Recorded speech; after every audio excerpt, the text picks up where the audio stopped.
Mat के अंदर का डेविल बाहर आने को तैयार है। फिस्क किसी को हल्के में नहीं छोड़ता। म्यूज हमें फाइनली दिख ही गया और हम मिले पनिशर से।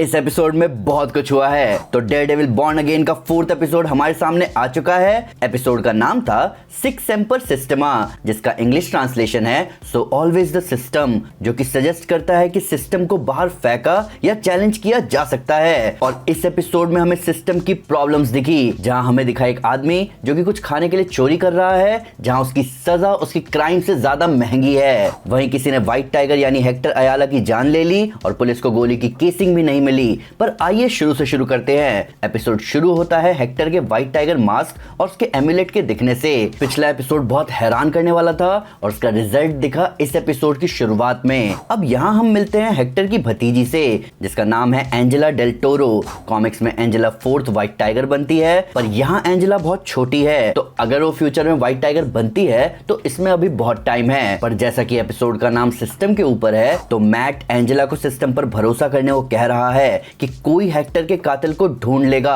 अब इसके ठीक बाद हमें दिखता है किंगपिन का म्यूरल, पनिशर का लोगो। ये दोनों काम है म्यूज के।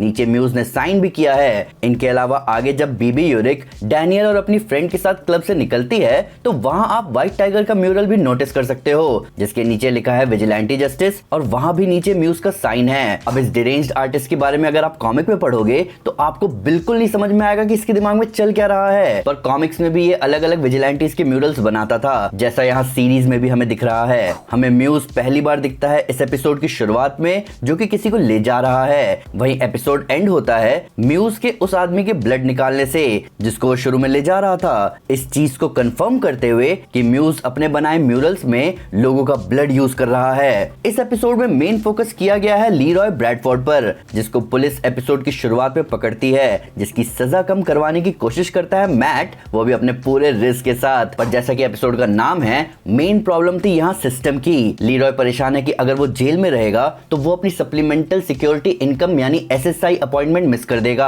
अमेरिका में सोशल सिक्योरिटी वाले ये प्रोग्राम चलाते हैं, जहाँ जिन लोगों के पास बहुत कम साधन या संसाधन है जीने के लिए, उनको इनकम दी जाती है। अब लीरॉय कह रहा है कि उसके साथ बार बार ऐसा हो रहा है, जहां उसके जेल में रहने की वजह से उसे SSI बेनिफिट नहीं मिल पा रहे, और एक बार ये बेनिफिट मिस होने पर उसे कूड़े में पड़ी चीजें खानी पड़ती है, भीख मांगना पड़ता है, जिसकी वजह से वो कुछ ऐसा चुराने के लिए मजबूर हुआ जो कूड़े की तरह टेस्ट ना करता हो। जिसके बाद पुलिस ने उसको पकड़ा और ये साइकिल चलता चला जाता है। अब यही लीरॉय सिस्टम की कमी को पॉइंट आउट करता है कि सिस्टम उसे इस चोरी के लिए जेल में रखने को तो तैयार है, पर यहाँ उसको जेल में रखने का खर्चा उस चोरी से ज्यादा है। यानी लीरॉय के पेट भरने का खर्चा उसको सजा देने से कम है। अब ये सिर्फ अमेरिका की सिस्टम की ही कमी नहीं है, ये बहुत सारे देशों की सिस्टम की कमी है, जहां से ये भी क्लियर हो रहा है कि गरीब होना ज्यादा महंगा है। ऐसा जेल के लिए भी होता है कि कई लोगों की बेल या उनकी जेल से छूटने की कीमत बहुत कम होती है, पर इलिटरेसी और मेनली गरीबी की वजह से वो लोग अपने आप को ऐसी सिचुएशन से बाहर निकाल ही नहीं पाते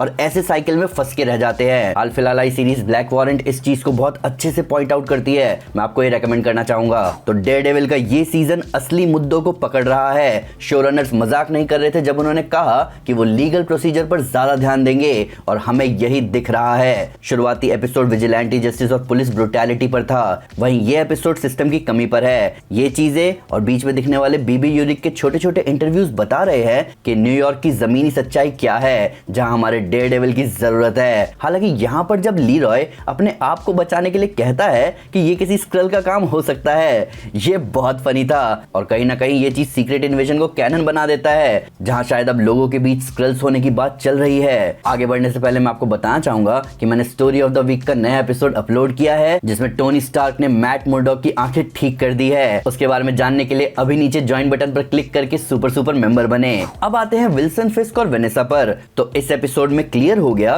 कि वेनेसा ने विल्सन को चीट किया है किसी एडम नाम के आर्टिस्ट के साथ। अब हम जानते हैं कि वेनेसा आर्ट गैलरी क्यूरेटर रह चुकी है। वो फिस्क के इलीगल बिजनेस के पैसों को लीगल बना रही थी अपने आर्ट गैलरी वाले बिजनेस से, तो ऑब्वियसली वो एडम से इसी दौरान मिली होगी। अब थेरेपी के दौरान जब फिस्क बोलता है कि उसकी एडम से बात हुई है, मैं तभी समझ गया था कि शुरुआती एपिसोड में जो फिस्क के नकल्स पर निशान दिखे वो एडम से मिलने का नतीजा है, और एपिसोड के एंड तक ये बात सच भी हो गई। फिस्क ने एडम को कैद कर रखा है। इन सब के ऊपर जब हेदर ने वेनेसा से पूछा कि उसे फिस्क से डर तो नहीं है, तो मेरे ख्याल से नेटफ्लिक्स के तीनों सीजन देखे हुए ऑडियंस को वेनेसा से ज्यादा पता होगा कि फिस्क वेनेसा को कभी नुकसान नहीं पहुंचाएगा। इन सब के ऊपर हमें एपिसोड के एंड में फिस्क का when I was a boy dialogue फिर से सुनने को मिला, जहां वो अपने पिता के बारे में बात करता है। ये बात हम सब जानते हैं कि फिस्क ने अपने पिता से सब कुछ सीखा है सिवाय अपनी वाइफ को मारना, और इस चीज का प्रूफ हमें हर सीजन मिलता रहा है। अब इसके साथ साथ मैं आपको बताना चाहता हूं कि अगर आपने डेयरडेविल के नेटफ्लिक्स वाले तीनों सीजन नहीं देखे तो चिंता नहीं, मैंने इसका डिटेल रिकैप बनाया है, जाके देख लो। तो फिस्क ने बहुत कुछ झेला है अपनी लाइफ में और उसने उससे ज्यादा झेलाया है लोगों को। पर यह बहुत फनी था कि फिस्क से लोगों का गाना नहीं झेला जा रहा था। पहले स्कूल के बच्चे गाते हैं वी बिल्ड दिस सिटी, फिर बेचारे को यही गाना लैट्वियन में सुनना पड़ता है। एक पल को मुझे लगा फिस्क चीख पड़ेगा, हालांकि उसके मेयर होते हुए उस पर पहला दाग लग चुका है, जिसपे मुझे लगा था कि हमें डैनियल के साथ वही नजारा दिखने वाला है जो हाल फिस्क ने सीजन 1 में एनाटोली के साथ किया था।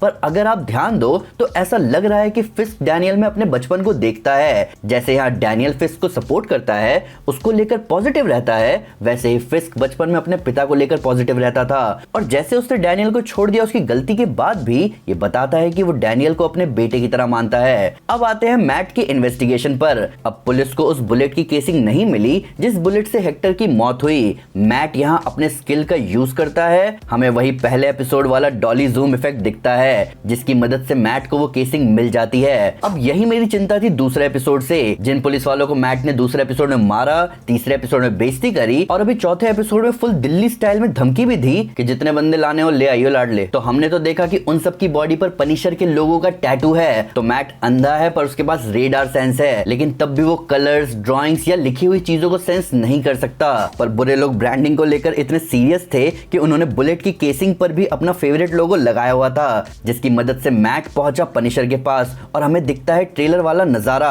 अब जब तक पनिशर यानी फ्रैंक ने पॉइंट आउट नहीं किया तब तक मेरा ध्यान भी नहीं गया कि फिलहाल मैट की सिचुएशन कहीं ना कहीं पनिशर जैसी ही है। उसने भी फ्रैंक की तरह अपने किसी करीबी को खोया है और अब वो उस दर्द से बाहर नहीं निकल पा रहा और फ्रैंक मैट के इस गिल्ट को सूंघ सकता है। यहाँ फ्रैंक मैट को बार बार रेड भी बोलता है। ये चीज सीजन 2 में भी होती है जहाँ पनिशर मैट को उसके डेयरडेविल आउटफिट की वजह से रेड बुलाता था। अब मैट के गिल्ट की बात की जाए तो ये सच है। पहले फॉगी और अभी हेक्टर के मरने के बाद मैट बस कोई इशारा ढूंढ रहा है बुरे लोगों की बैंड बजाने का।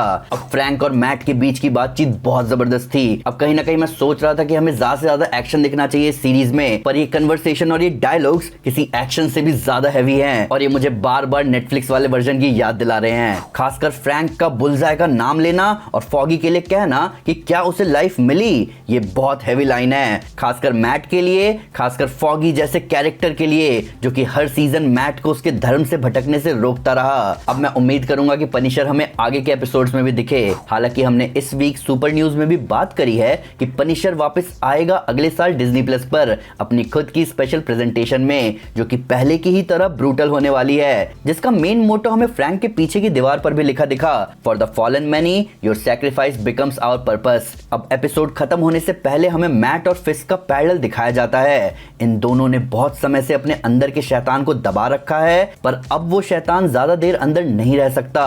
मैट छत पर जा रहा है, फिस्क बेसमेंट में जा रहा है। मैट ने अपने दरवाजे खोल दिए हैं, फिस्क ने किसी को बंद कर रखा है। एडम का बाहर निकलने के लिए चिल्लाना ये मैट के अंदर के डेविल की तरह है, जो कि एडम की ही तरह चिल्ला रहा है लेट मी आउट। तो दोस्तों ये था ब्रेकडाउन डेयरडेविल बॉर्न अगेन के एपिसोड 4 का। अभी 5 एपिसोड्स और बचे हैं। अभी म्यूज का आर्क बाकी है, अभी पनिशर के साइन वाले पुलिस का आर्क बाकी है, अभी फिस्क और मैट के अपने अंदर के डेविल को बाहर निकालना बाकी है। पर आपका क्या कहना है इस ब्रेकडाउन के बारे में? आपको पनिशर के डायलॉग्स कैसे लगे? सिस्टम बढ़िया कैसे हो सकता है? और अगली व्हाइट टाइगर को लेकर आपकी क्या थ्योरीज है? कमेंट सेक्शन आपका है, खुलकर बात कीजिए। साथ ही साथ अगर आपको वीडियो पसंद आई हो तो इसको लाइक और शेयर जरूर करें और ऐसे कई सारे सुपर कंटेंट के लिए हमारे चैनल को सब्सक्राइब करना ना भूलें। Thank you guys, this is Aman Sinha and you are super super. Piece.